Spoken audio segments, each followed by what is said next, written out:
Okay.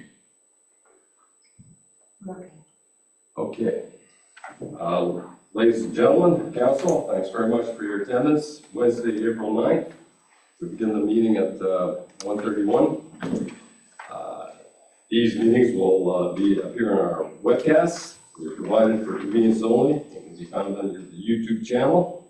Any portion of the meeting that falls victim to a technical difficulty does not change the outcome of the meeting. In calling the meeting to order, we'll first begin with a land acknowledgement. This gathering acknowledges the land upon which we meet is the traditional territory of First Nations people who have a long-standing relationship with the land, water, and regions of Southwest Middlesex.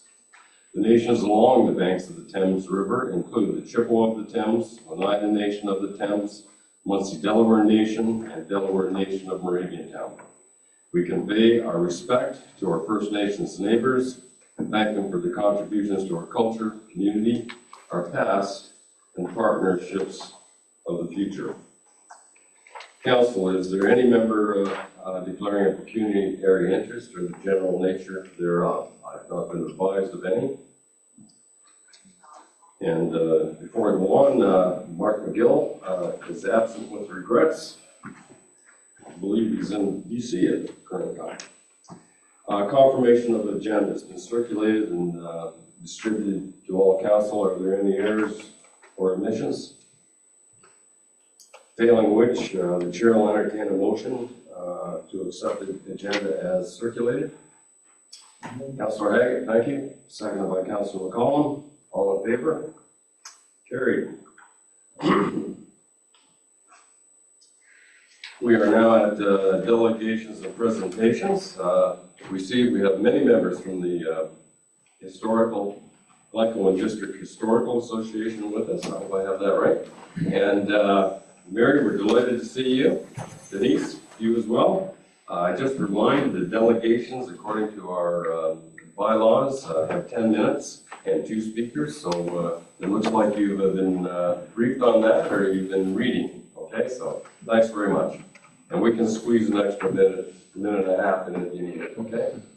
Well, thank you very much, Mr. Mayor, and it's great to be here. We're just here to check in as membership and our executive of the Glencoe District Historical Society to just, I just invite you all to our annual general meeting next week when we can get into the weeds.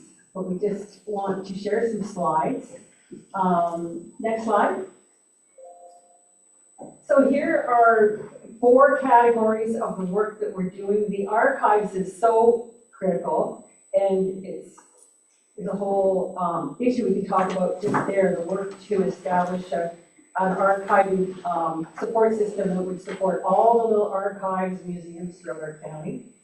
The events, we're very proud of our event lineup. Please save the link to our event list, and then it also has under that all the other event listings for the municipality, and we are working with the municipality on making that event list, trying to harmonize them and get the events out through that ecosystem. Networking is my passion, and we're really working with a lot of organizations throughout the county, throughout the district, and our cemetery projects are very special. Next slide. The big reason we're here is just to really publicly and in person thank all the taxpayers of our municipality for their support for history and heritage. When you get out there in the world, you realize just how great it is in our district, because our borders go out and beyond the borders in Southwest Middlesex. Next slide. So there's our mission and our focus and our history. We started in 1978, and Alan, were you a founding member of that? 1978, I believe I was on council in 1978 for the village of Glencoe. Yeah. Next slide.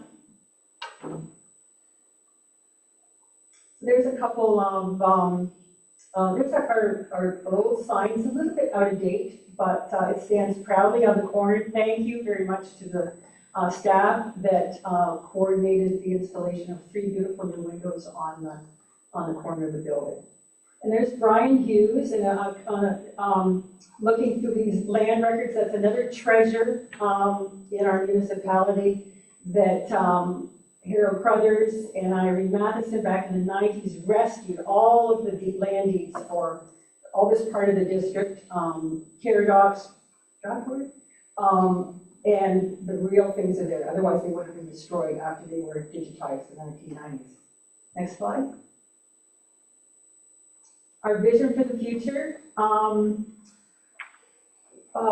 Our goals for 2025, expand the archives, host more events, increase public accessibility to historical resources, and to really build our collaboration techniques and abilities to, and I guess our call to action today is to invite municipal leaders to partner with us in supporting historical preservation.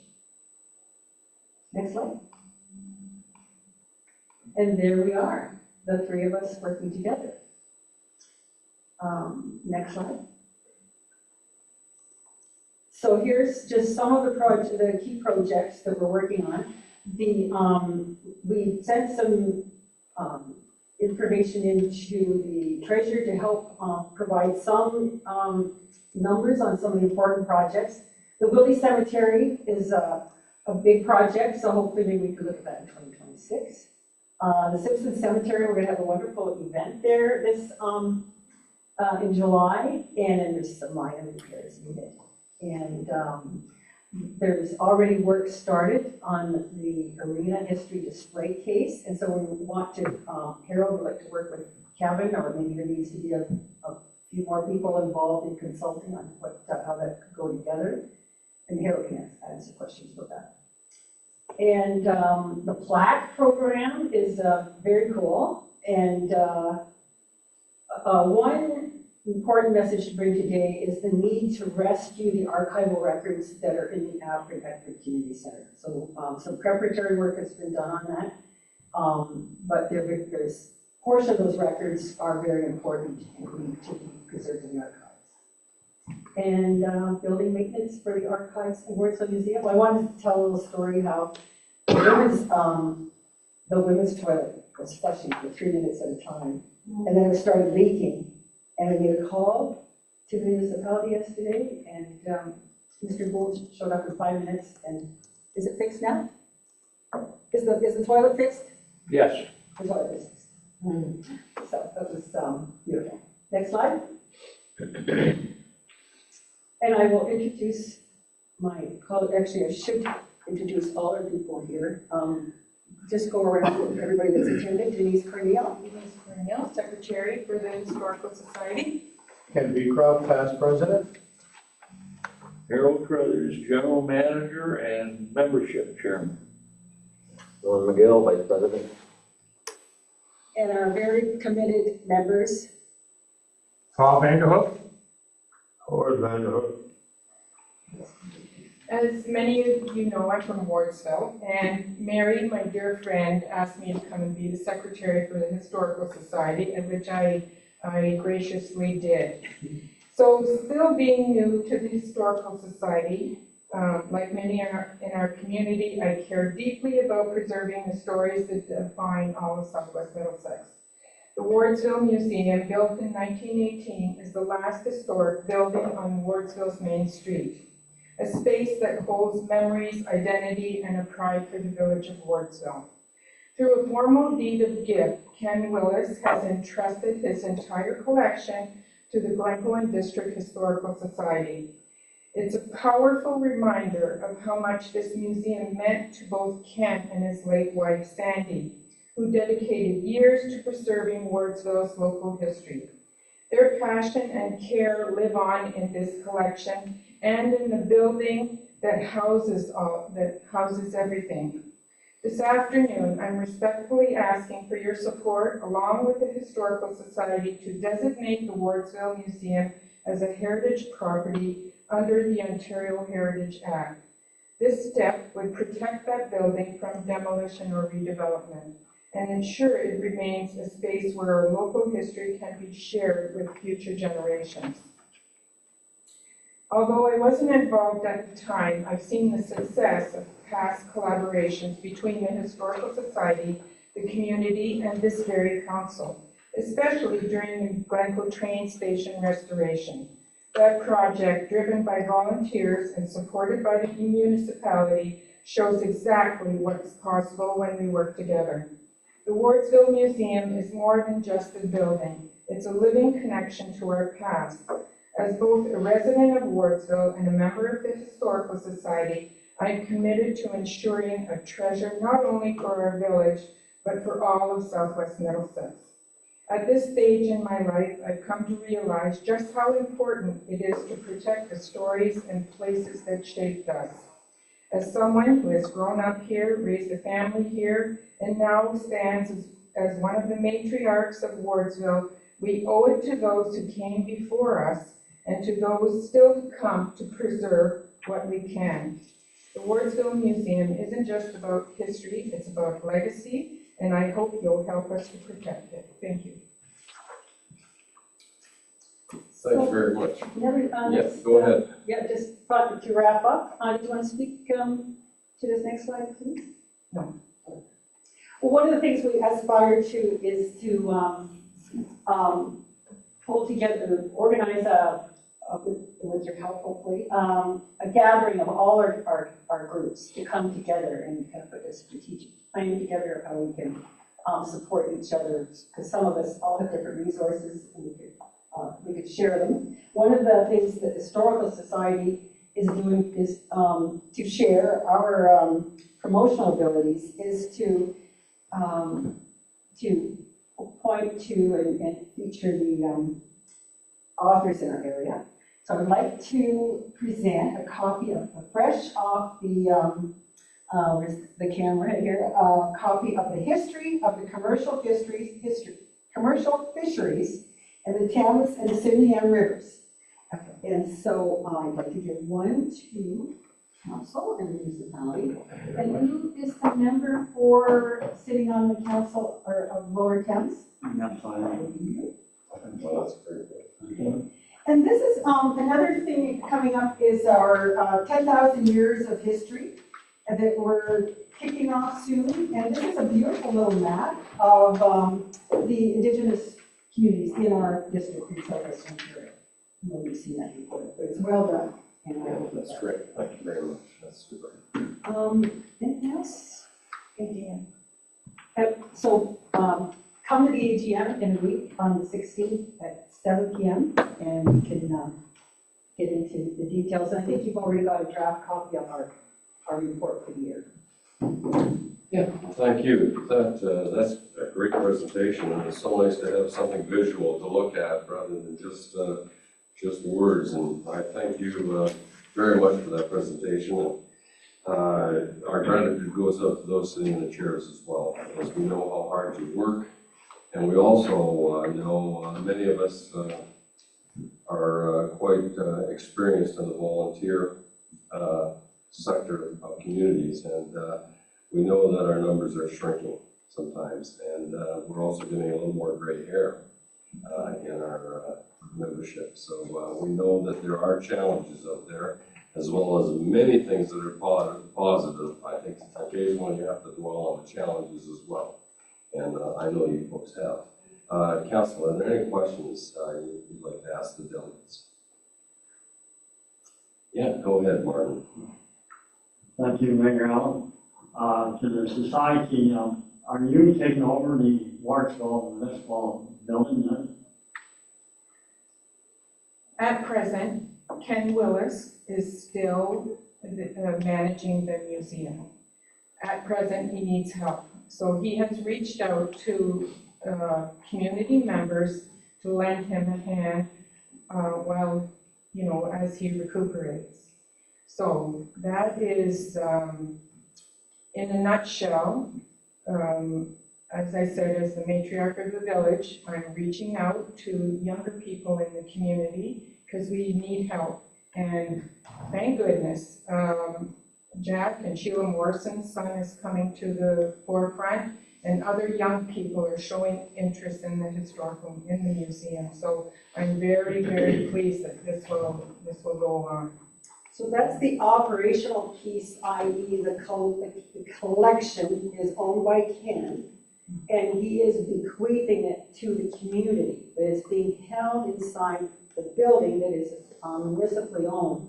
So the community is responsible, village people are responsible for caring for the collection, and the actual ownership, I guess, of the collection or the stewardship of the collection has been passed legally over to the Glencoe and District Historical Society.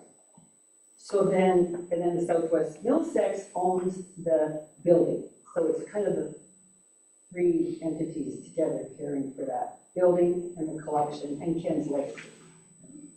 Yeah, that's correct. I think the operative word there is district. You know, we are the Glencoe and District Historical Society, and I know very often it's misnamed by the public, but I know that you focus on the entire Southwest Middlesex region. Okay, any further questions? The chair will entertain a motion that we receive the presentation for information. Is there a mover and seconder? Thank you very much. Moved by Councillor Emery. Councillor McCollum seconded it. Questions? All in favor? Carried. Thank you very much, folks. You're certainly welcome to stay or go on to your volunteering. Okay? Thanks again. We appreciate what you do. We're at number 5 on the agenda, Council, the consent agenda. I will go through these, and don't hesitate to raise your hand if you wish to speak in regard to any of these subjects. If it's a modest matter of business, we'll do it immediately. If it's more complex, we'll move it to new business. Draft minutes of the March 19th meeting. Draft minutes of the special budget meeting. Voucher reports. Southwest Middlesex 2024 planning summary. Middlesex County Council highlights. March 11th and March 25th. Middlesex Linden Health Unit. Municipal Engineers Association 2025 Bursary Awards Program. And lastly, CN National right away regarding vegetation management. That is an annual event. Any questions? Then the recommendation is that the consent agenda be adopted as circulated. Is there a mover and a seconder? Councillor Haggett. Councillor Link. All in favor? Carried.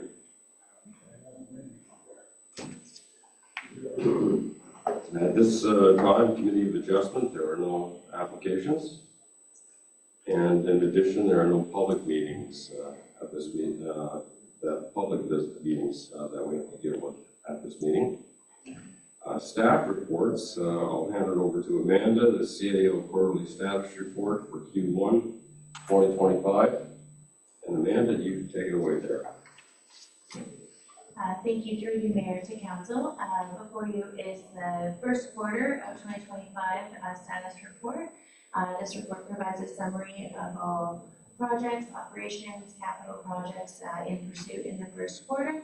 You will note that the report also does include a summary of an up-to-date expenditure and status on 2024 capital projects as well, just some carried over into 2025.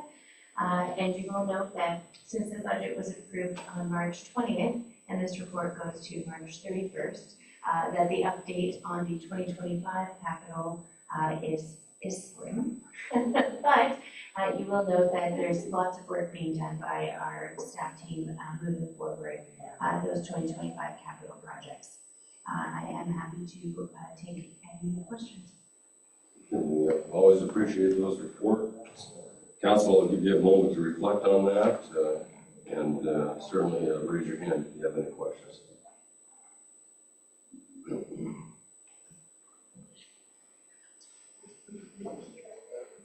Okay, the recommendation then is to accept the report dated April 9th, prepared by the CAO for quarterly status report Q1 2025, CAO 2025-21. Is there a mover and a seconder? Councillor Myers, Councillor Haggett, discussion. All in favor? Carried unanimously. Amanda, thanks very much. We're just clipping along here. Clerk, nothing at the present time.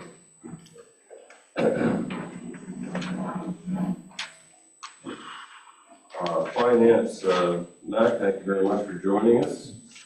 You're going to inform council of another tool you might add to your toolbox. You go ahead. Yes, thank you, Mr. Mayor. Through you. The report is there in front of you regarding Elgin Middlesex Hospice Purchasing Cooperative. Very similar to the canoe program, however, on a smaller, more local scale. It's just, again, another tool for the finance team to use in order to get the best value for the items that we're looking to purchase. Okay, any questions, council? Okay, well, we certainly, yeah, go ahead, Deputy Mayor. Thank you very much. I think Matt touched on already in his remarks, but does this excuse me, does this overlap with the canoe procurement at all, or is it separate? Or? Thank you. Through you, Mr. Mayor. They are separate entities. The services that Canoe looks at is more of a national-based, larger scale items. What I've seen so far in EMOP is more of the smaller items like office supplies, that kind of thing. And it's more local, so it's looking more at, again, Elgin, Middlesex, Oxford, finding people in there for those purchasing items. Perfect, thanks for the clarification. And to add, it's a free service still. Yeah, I was just going to ask whether there was membership fees. That's the big one. Okay, that's good. You know, three things are. Okay. Any questions regarding the liaison with the membership application to Elgin Middlesex Oxford purchasing? Yes, Martin, Councillor Vink, please go ahead. Thank you, Mayor. You said it's a free service, but don't, that's organization get commission when they use the service, or when they do the service. Through you, Mr. Mayor.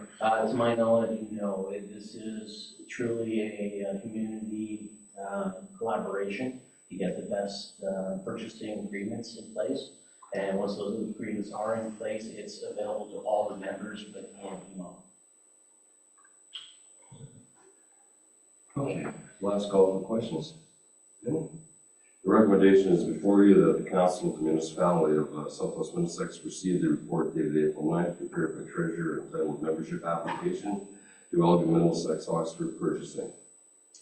That it be received for information and that council approve staff to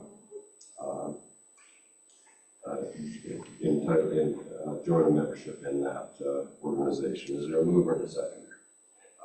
Deputy Mayor Schuldice, Councillor Myers, all in favor? Carried. Mac, thank you. Mac, you got a 49-page report next. You got to abbreviate it. Thank you, Mr. Mayor.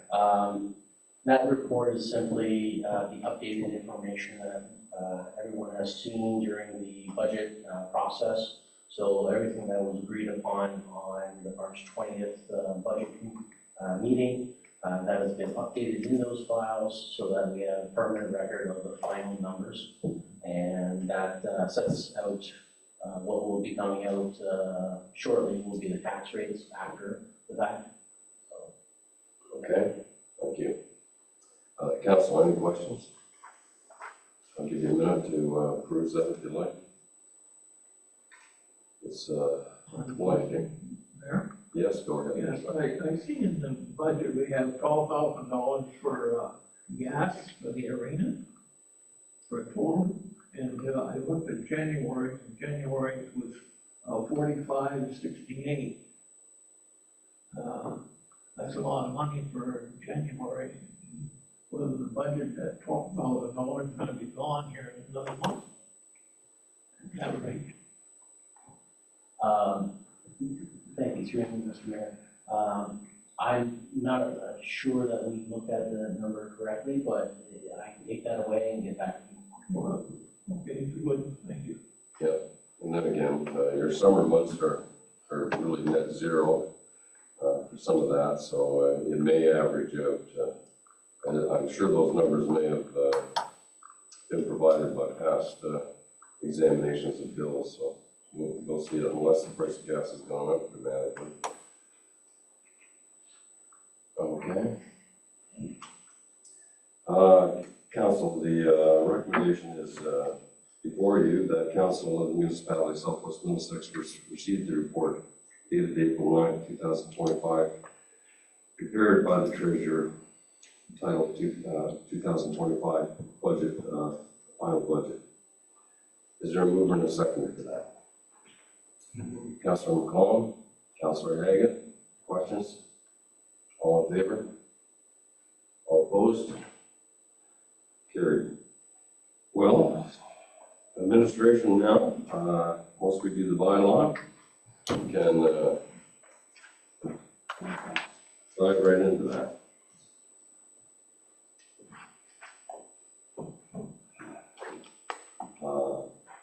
Public Works, no report today, but Maureen, we appreciate you being here in case there's any questions.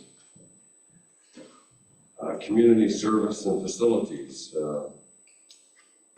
Kevin, can you walk us through your report beginning with 851 pool pumps and filters? You betcha.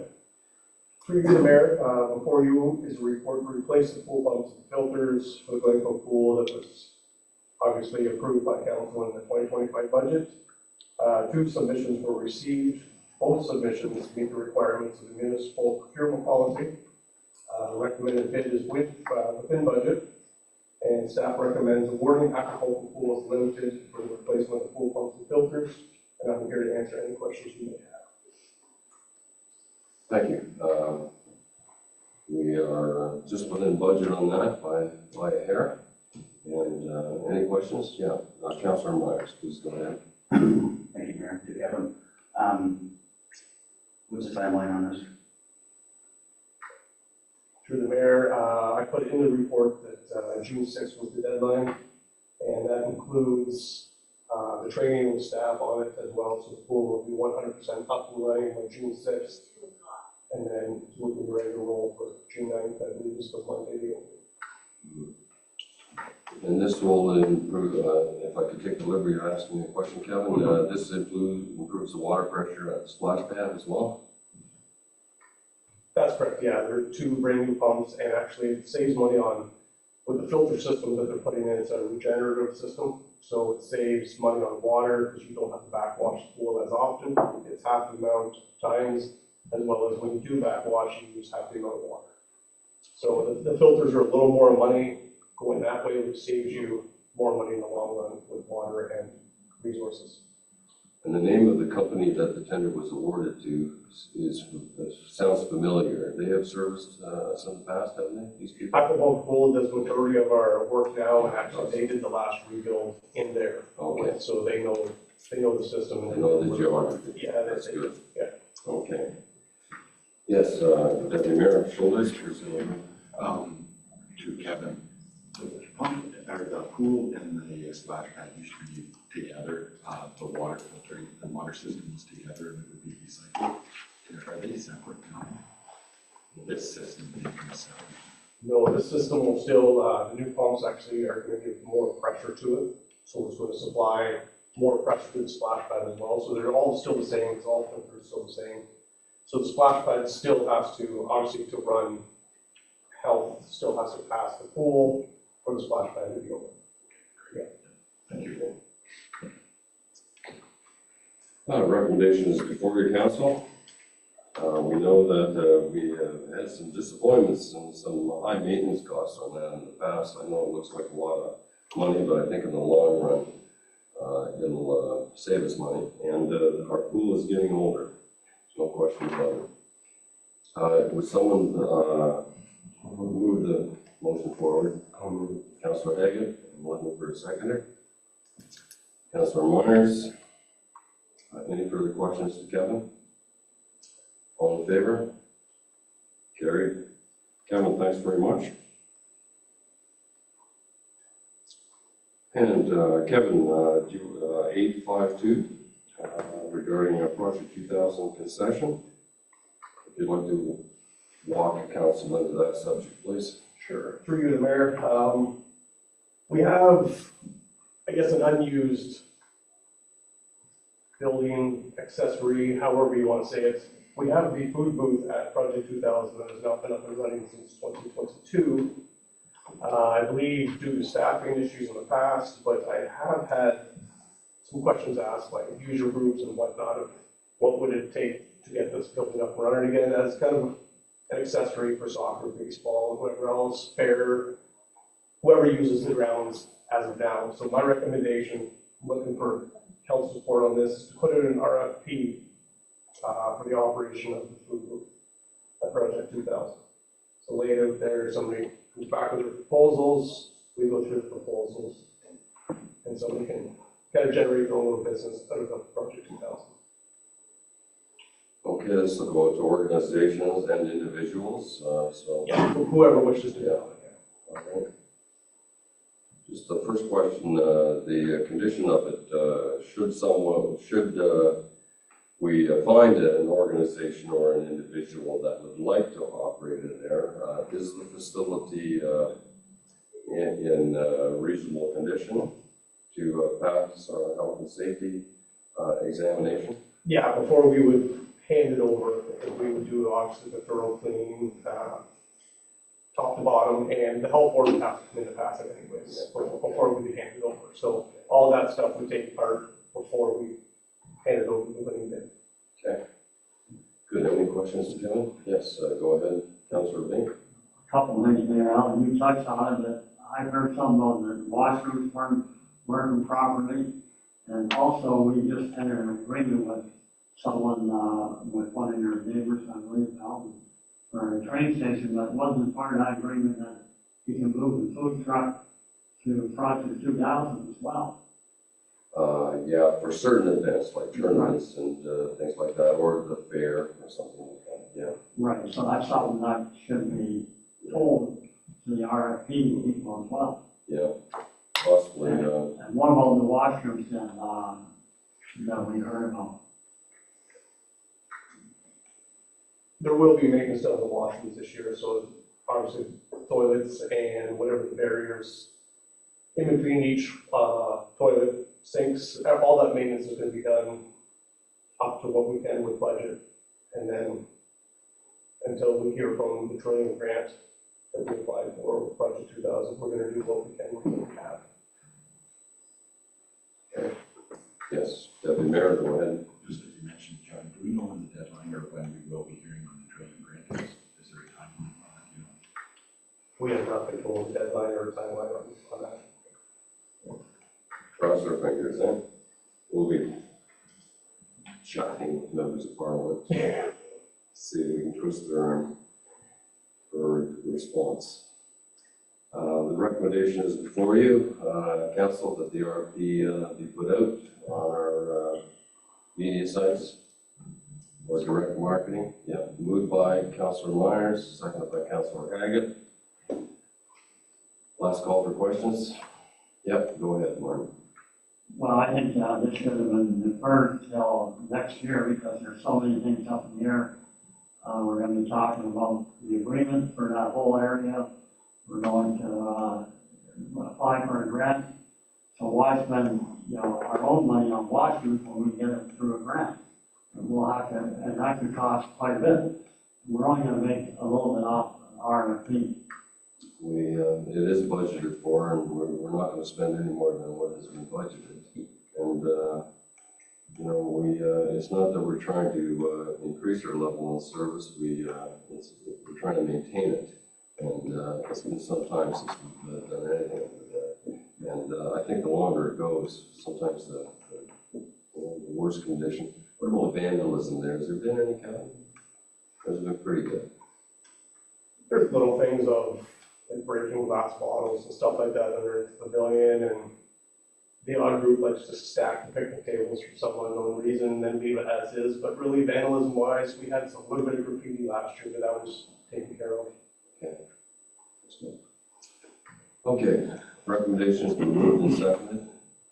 I'll call the question. Oh, yes, one more question. Go ahead. Yeah. Martin's comment just got me thinking, what shape is the kitchen in right now? Like, how much work needs to be done to the kitchen? The kitchen right now, because it hasn't been used, it's just a major clean. There's freezers in there, there's refrigerators in there. We have our own deep fryer, our own grills, all that stuff will obviously have to be cleaned, serviced. We'll get it serviced, and then obviously the health board will be in to inspect it. And if they say no, then I guess we don't go through with it, and if they say yes, then I guess we carry on with it. Thank you. Okay. Chair will call the vote. All in favor? All opposed? Carried.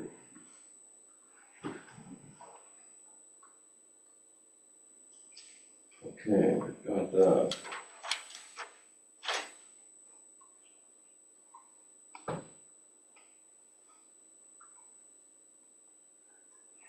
Kevin, this is a complex subject you've got here on 853, just on an evaluation you've done on many of the aspects of community service. We look forward to you introducing this to council. Thank you, Mayor. Obviously, we received a lot of feedback from last year's services. We've heard, we understand, we agree that some work needs to be done to get our services back up to snuff.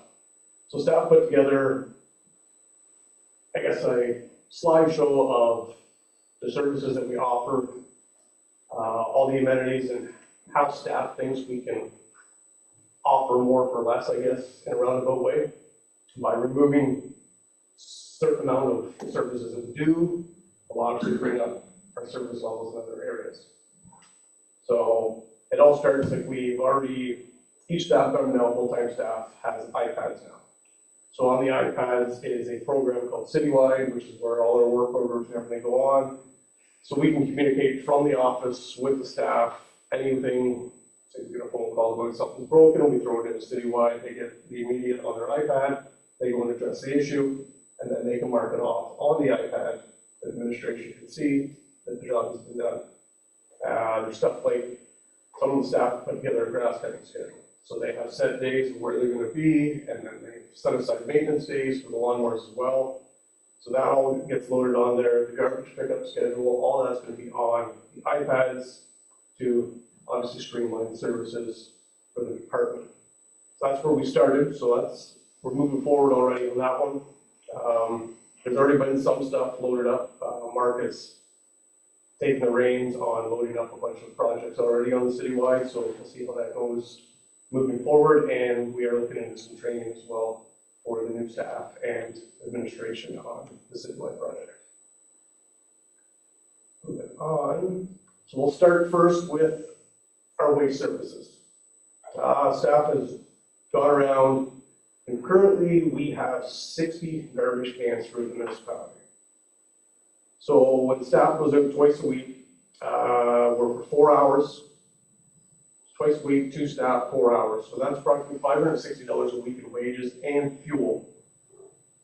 Now, staff's recommendation to streamline it is to keep the garbage services or waste services to our assets, our parks, and the main street. Going around, we have a lot of waste cans on side streets all over multiple towns. Is it needed? Some might say yes, some might say no. But the extra time and labor that puts into it can be costly as well. So the recommendation, obviously, like I think I have a map up here. The next slide there. Those are all the locations that we have the waste bins and the number at each location. I put in the recommended removal of, for example, Project 2000 Pavilion or the ball diamonds. There's 4 of them. There's one outside each dugout. We can streamline that, remove from the dugout, but one each behind each back cell. It just lessens the workload, it's just 2 less garbage cans and so on and so forth. If we do have major events at these locations, we can always add garbage cans to them for the event and then remove them later instead of doing it twice a week at each location. So by removing the recommended waste receptacles, it's an estimated $9,600 a year that we would save in labor and fuel costs for staff and the work truck. To the next one here. Yes, yeah, go ahead. I think there's, the report has got many entities to it, and Kevin, if you don't mind, I think perhaps if we Absolutely, could yeah, we ask can start questions as this we go along, yes. sure. Okay, go ahead. Thank you, Mayor. First of all, I'd just like to thank staff for the report. This is very thorough and very informative. The one question I have is the removal of garbage cans at Stratford and the parks. Yes. And we're removing the porta johns as well. That's the recommendation, yes. I just wondered what the rest of council thought on that. I agree with a lot of this, but those cans at those parks, it's for travelers on Highway 2, and I think we're gonna see garbage down on the ground if we don't have them there. To be honest, we already do. In one of the slides coming up here, the abuse of the garbages, those ones there on a regular basis, like they're almost daily when we have to check them, because people, there's been days, an entire freezer was dumped into one of them, so there's meat and everything all over the ground. They just unload, I don't know if it came from a motorhome or somebody's house, we don't know. But a lot of people use, as gross as it sounds, they urinate in bottles and they just throw it beside the garbage. So we can put it in. So now staff is having to handle somebody else's biohazardous waste. So, and then that's the big issue on the highway ones, because nobody's there, nobody sees it, so people take advantage of it. And it's actually, those are the 2 main ones that staff have the issue with. It's the abuse of it, yeah. Yeah, that's, go ahead, Mike, go ahead. Thank you, Mayor. I didn't quite follow this recommended removal. Some of you got X, and then others you got a space. So I'm trying to figure out what the difference is with that. For instance, like Bob Martin Park, you got number of location 1, and it's a space for above, you got 2 and X. So, you follow what I'm saying, Kevin? Yeah, absolutely. Where I have removing the certain numbers, because there's multiple at that location, and with the X, there's only 1 there, and it's just remove it totally, is what the X means. Oh, I'm sorry, I didn't hear the last part. Where the X is on the sheet, that's the removal of that garbage from that location. Oh, Permanently. Yeah, okay. that's what the X means. And there's a space, there's no. Those are the ones that are gonna stay. Okay. Yeah. Yeah, I think, Amanda and I always sit down before a meeting and go over the agenda and these staff reports. And, I always have hesitations at lowering our service level. But by making these cuts, council, I think it will do a better job of what the critical aspects of it. So I can see that. Kevin, there's the garbage cans you're referring to here, are they the larger garbage cans? They're not the smaller ones? No, they're the larger ones. The larger garbage cans, okay.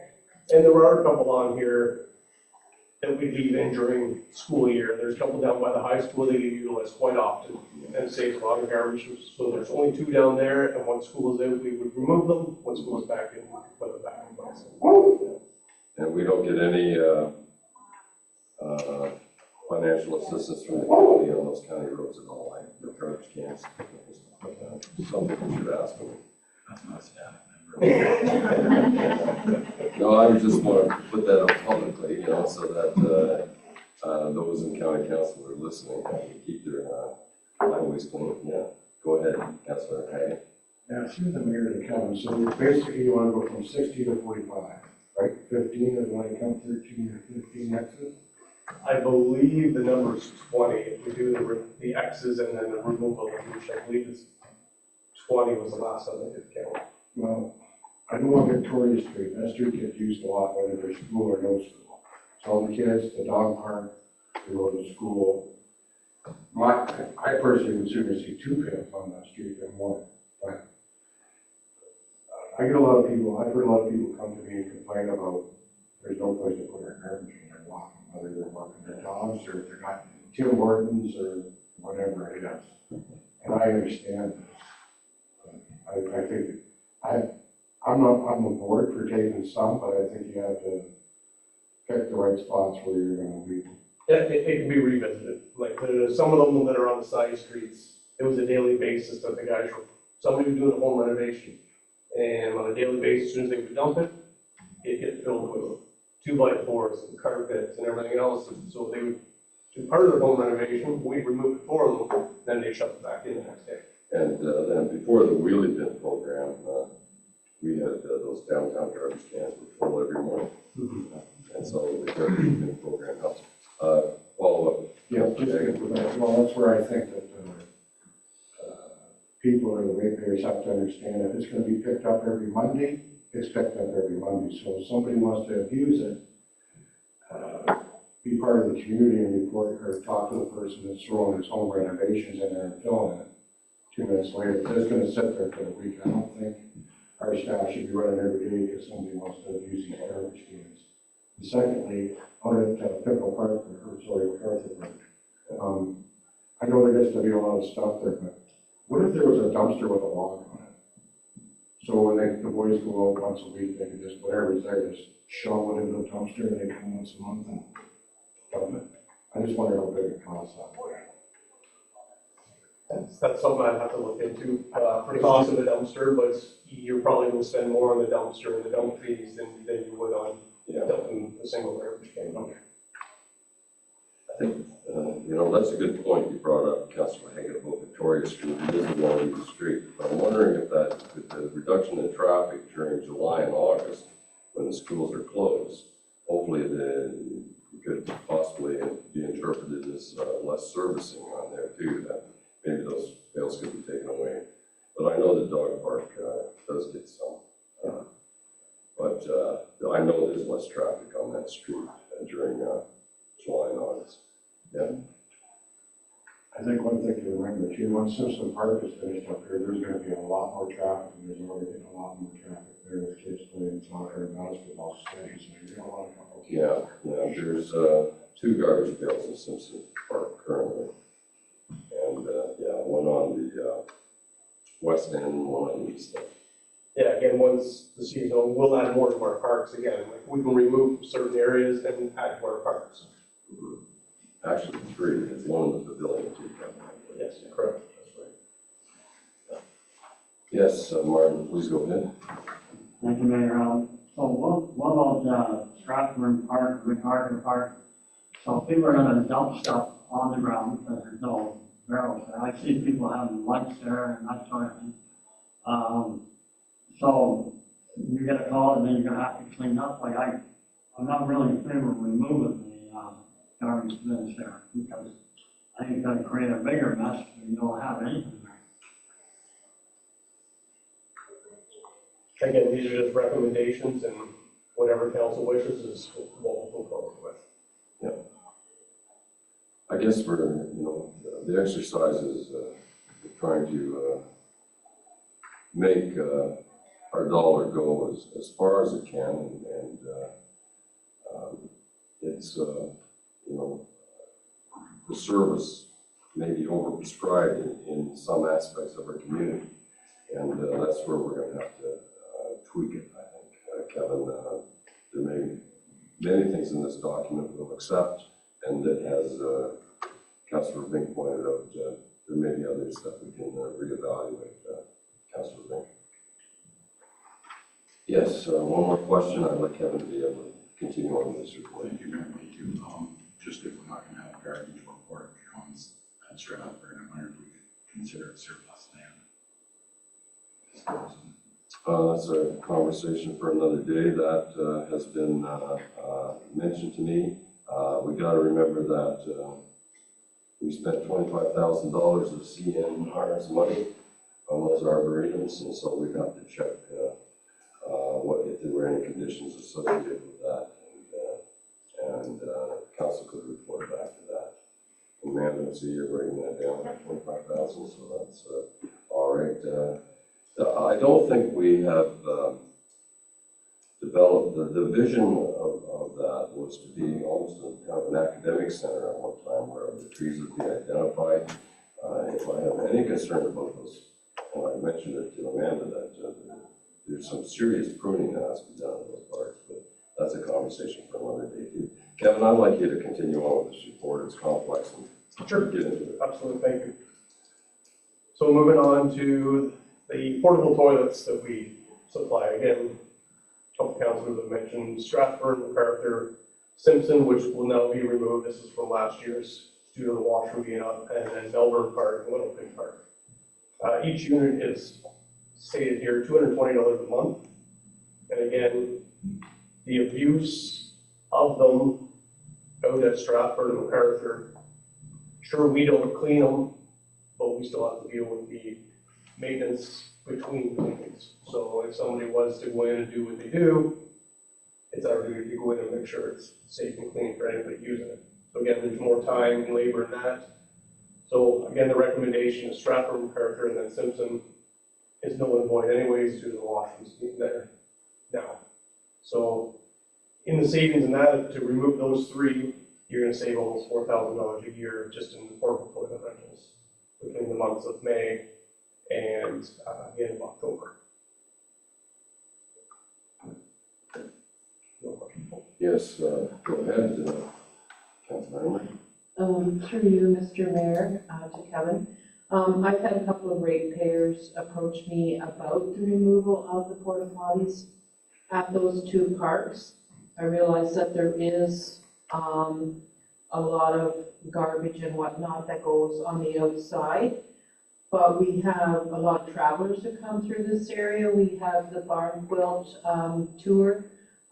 That is a road where people travel, and I think we're setting ourselves up for more problems by removing them.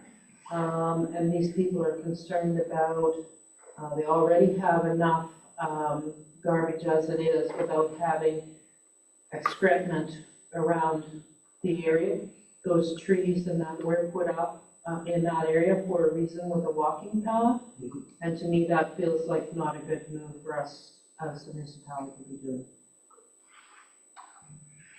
Okay, no, all opinions are welcome.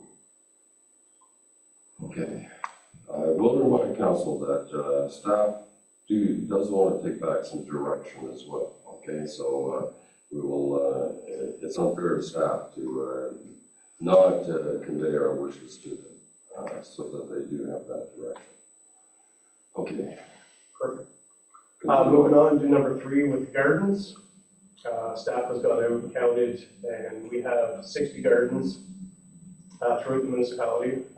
We have had talks, actually some good talks with the Horticultural Society already this year, as well as we've had other user groups have asked if they could take over a couple gardens and work on them. That kind of be their project for the summer, and I'm 100% on board with that. Just after we get council's recommendation here on removal of some gardens, I will be revisiting with the Horticultural Society, and they will go through with us, and they will give their recommendation on what gardens they think should be removed and which ones could be kept. Okay, any comments on that?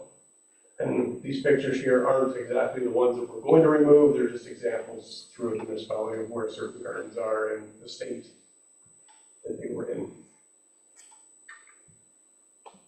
Any comment? Yes, Councilman Cole. There to Kevin, the one there in Melbourne, would you leave the sign there, take the garden out?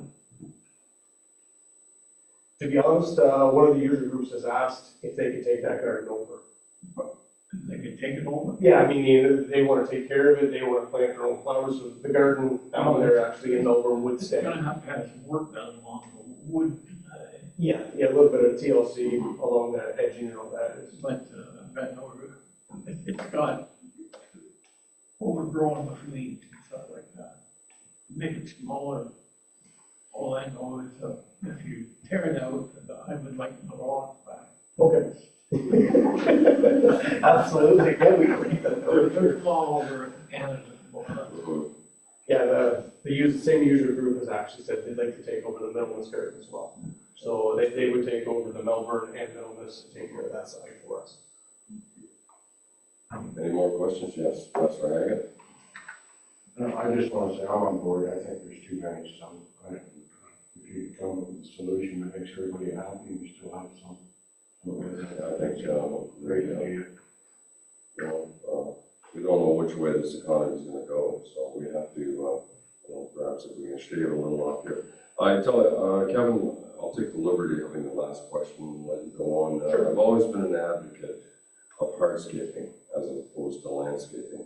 And I know the initial cost might be a little more, but to put down a weed fabric and put river rock down and put an old plow or a couple of old steel wheels, you don't have to water them. The weed control's better. They're still attractive, and they're not weather sensitive to frost or anything like that as well. So any user groups, that should be encouraged, I think, too, because they give you the attractiveness. They fit into our theme of farming and railroad and things of that nature. You can put an old plow in there or something like that on a bed of rock, and that's it. You're done. I've done it around our own home, and it's just flawless. You don't have to spend 5 minutes on it. So that could be encouraged, I think, too. Hardscaping should be looked at at some point. I know a lot of communities are doing that. Okay, go on. And then moving on to the fourth one here, the hanging baskets. I've actually had a few members of Middlesex have actually come to talk to me and mentioned how they feel, in their opinion, it's a waste of tax dollars and time to come out to water 3 or 4 hanging baskets. I know other people in the area might have a different opinion, but those are the ones that have come forth to me. And as kind of a different way of looking at it, instead of hanging baskets, we could look into some floral banners. We could look into some historical banners and include the neighborhood on what they would like to see on the banner, what kind of historical stuff, what kind of floral.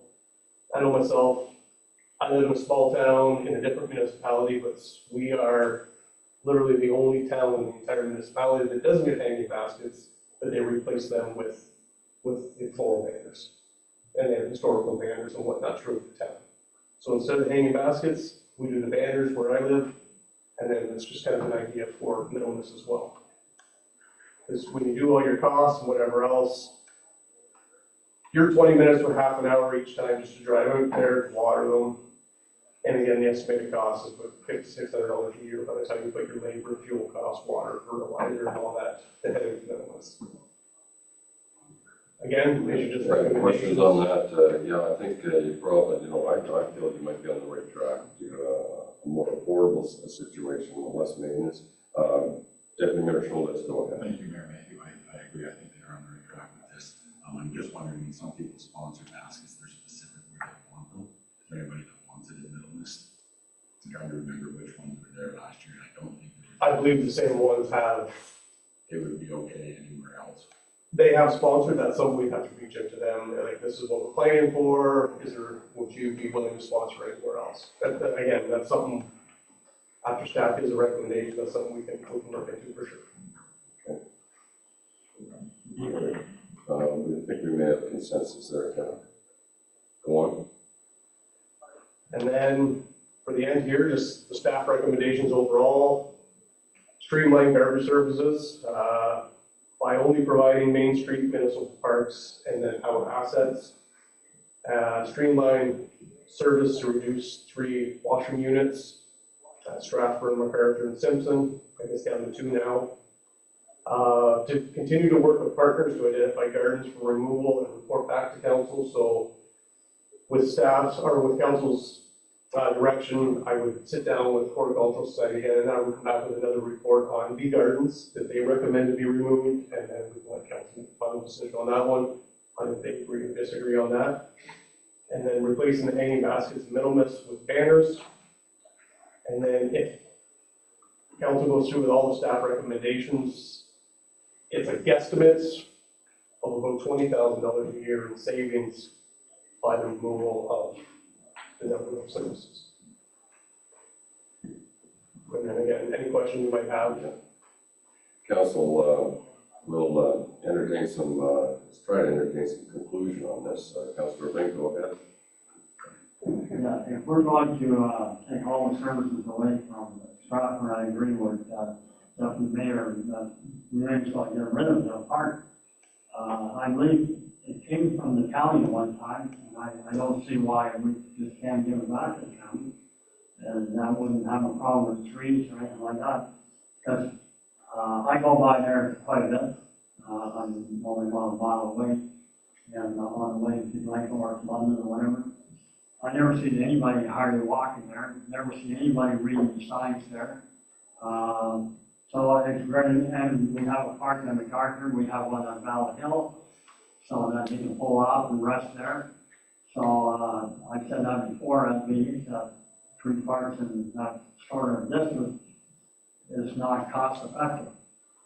And so if you're gonna take all the services away, well, why keep it?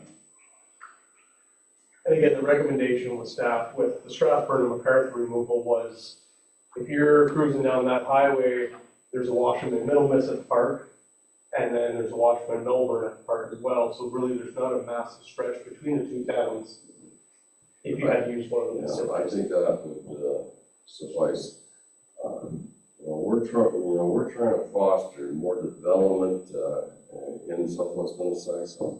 Trying to foster more business development as well as residential development, and presentation means a lot. I would hate to see those parks go into disarray. I think where we can cut costs, I'm a proponent of that. I think you can. People know where the Tim Hortons are. They know where the washroom is. Oakland Cemetery provides their own washrooms out there, which is a very busy spot. The largest burial grounds in Southwest Middlesex, I believe. They look after their washroom facilities on a rental basis. But I hate to see it grow up in weeds. And I think we owe a certain amount of respect to the people who handed that decision over to some members of this council. That Communities in Bloom started, they had talked about arboretums for a course of almost 5 to 8 years. And it was handed over to the council because they weren't getting their teeth in it. And council took that $25,000 and invested it on behalf of Communities in Bloom. So that might be something that we might have to consider. Yeah, go ahead, Councilor Myers first. Thank you, Mayor. I agree with Councilor Nick on this. I think maybe, and Deputy Mayor, that we should get rid of this stuff. And, like Councilor Nick said, I don't see hardly anybody at these places. So, you know what, if they're gonna have lunch, put your garbage in your car and take it home with you. Or, that kind of thing. So I don't know. Like that. That's what I do, so. Okay, any further comment? Yeah, go ahead, Martin. Much there, yeah. I do see more traffic in MacArthur, and I would like to see the washroom and garbage bin stay there. And that's a central point between Melbourne and Wardsville. And so there's people with motorcycles who go there in the summertime and stop. And so and as a compromise, I think, we should have one park for garbage bins and That's fair. the washroom. Okay, would you make that a motion? Yes, I would. Okay, is there a second for that motion? Okay, that is a compromise, and as I said, Kevin, I want you to have direction after we get done this, okay? It's really what I'd like. Amanda, you want to? Yeah, sure can. Yeah, that we abandon the washrooms and the garbage bills at Simpson Park on Longwoods Road. Stratford, on Longwoods Road, Stratford, okay, Stratford Park, and then the MacArthur Park remain serviced with course, there's a historical connotation with MacArthur Park that the other does not have, okay? After Peter MacArthur, of course. Yeah, And therefore, the garbage bill will be gone on downhill too. yeah. There's a garbage can. It's on the car in the bottom line. Yeah, okay. So there's a garbage can at Downhill. Right. Okay, and that's gonna be vacated. According to that. All right, let's put that in the motion. Is that all right with you? No. Okay, Don, that's okay with that? Okay. We are, Kendra, I'll give you a minute to catch up and just advise me if you need any clarity.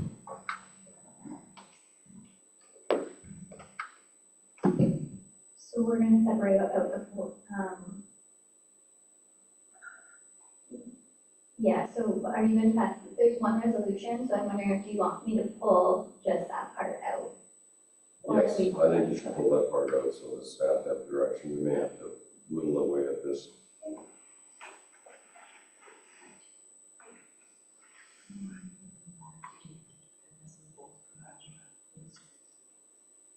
Yes. Okay, yeah. Okay, I think to abbreviate the conversation on this garbage pails, we are only putting it up on municipal assets. All right? And so that would, if we, Kevin, that would vacate a lot of those garbage can locations if we put in there, and further to that, the balance of garbage pails to be placed on municipal assets only. Okay? So that would give you're keeping a couple of more than the recommendation, but you're accepting the 80% of the recommendation, okay? Would you, friendly amendment to that motion? Yeah. That you will keep the garbage pails and the washroom at MacArthur, and then you agree with the recommendation that the garbage pails should be placed in municipal assets only. And Main Streets. And Main Street, yeah. And Main Street, yeah. Okay, and that Main Street would include Warsville as well? Yes. Yes. Right, okay, that's good. All right, Don, you okay with that friendly amendment? Okay, I'm gonna call the question. All in favor? Carried. Okay, Cap. Keep going. And if you need clarity, don't hesitate to ask Chair for clarity on that, okay? Because I want you to get through this too. There are more. Yeah, Yeah, yeah, so, there are. so now, we can address the hanging baskets in Middlesex as well as the gardens for community partners. Middlesex, we would vacate the flower baskets and we would replace them with consultation from the community on banners instead of flower baskets. Kevin, go ahead. Yeah, the hanging baskets would remain for 2025. They've been ordered, they've been sponsored, so this would be, the hanging baskets would be for the 2026 year. Okay. Any comment on that? Okay, that's fine. Thank you, Deputy Mayor. Is there, this is for 2026, of course. I want to go back because I just had a quick question. Okay. Through the mayor too. I don't think we have anything on the Main Street that happened, do we? Or garbage cans, is there any? Not on the highway, they're more around our park and community center. Well, it is the Main Street that happened, though, right? Am I missing something? It's a road. It's a road. It's not a main street. The people happen to be very. I just say, Have to take the right on Main Street. just to save somebody, calling and saying, well, Portland's got a Main Street, I could have a Main Street, Athens got a Main Street, they're gonna pay on it. We have to So, look at, I think we have to look at a business community is different than a street. I mean, a main street may not be a business community. well, I'm just Melbourne is saying, a very important, we can't forget Melbourne in this equation either, okay? We want to make sure that Melbourne have, garbage cans and, sometimes you have to, you can't always say yes all the time if you're gonna provide leadership. Okay, is there a motion? Did we ever get a second for that? No. No. Okay. All right, thank you, Councilor Bink. Kendra, if you could reread that motion just for clarity.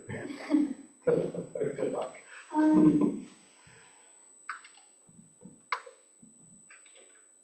Sorry.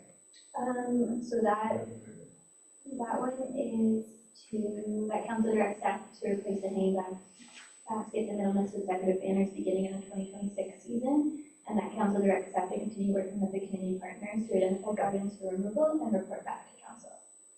Sounds good. Okay, thank you. Councilor Hanks still second it. Questions, last call? All in favor? All opposed? Carried. Okay. And Kevin, again, ask the chair if you need direction on something. That's it. You good? Okay, good. Okay, let me get my glass spectacles back on here.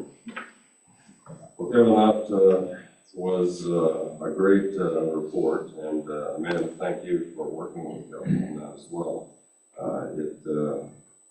It's a tough subject, but it was long overdue. Chief Johnson, we haven't left you out of today's proceedings, so can you lead us into 8.6.1?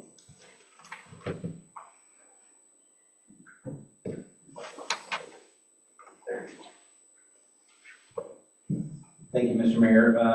Through you to council, 4 years my report to and recommendation for council to approve and authorize the continued participation of Southwest Middlesex Fire Department in the Middlesex County Mutual Aid Plan. I'm happy to answer any questions regarding this report. Okay. Council, important service, mutual aid. Any questions to Kevin? I think we all realize the importance of it.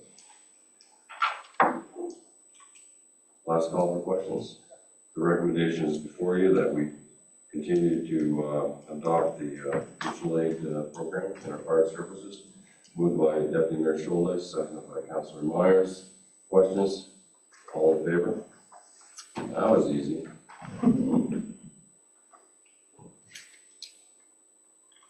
Okay, 8.7. We have no building. Planning, not today. I have not been advised of any notice of motion. Correspondence, 10.1.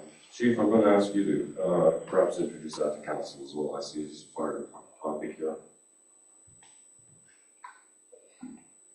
Thank you, Mr. Mayor. Yeah, I can speak to this. So this was additional funds to the fire protection grant that you accepted probably about a month ago, I believe. Some more funds became available, and this is just in addition to those. It's for the same project. It's the purchase of items to help with firefighter cancer prevention. So it's just additional funds for us. Okay. And Chief Johnson, as I recall, that money goes within the power and control of the fire services. It does not go into our general account. Is that correct? That's correct, Mr. Mayor. Yes, it comes straight to fire department. So you have complete authority and autonomy over that? Yes, I do. Okay, that's what we want. Okay. Thank you. Any questions? There was a motion. Oh, I would recommend for receipt to approve accepting those funds. Yeah. In line. okay. Yeah, and we'll get that, the recommendation is before you on 10.1. And we require a mover and a seconder for that to adopt it, to give the chief authority to do that. Thank you very much, Councilor Emery, Deputy Mayor. Any questions to the chief? All in favor? Carried. All opposed? Sorry, I was in favor. I know. Just keeping you on your toes. Councilor Hague. Thanks, Councilor. 11, unfinished business. You know what, you're a good council to work with. It's nice that we're gonna have the odd chuckle, because I know there's, we probably don't want to see us crying. New business items, we're okay there. County council and conference updates, council 13 is looked after, it's provided in the correspondence. Are there any announcements any of the councilors have? I think we will let that one go by. Oh, did I miss one? No, I thought I heard a voice. Okay, we are about to go into a closed session pursuant to section 239 of the Municipal Act. And 15.1, 15.2, 15.3, and 15.4.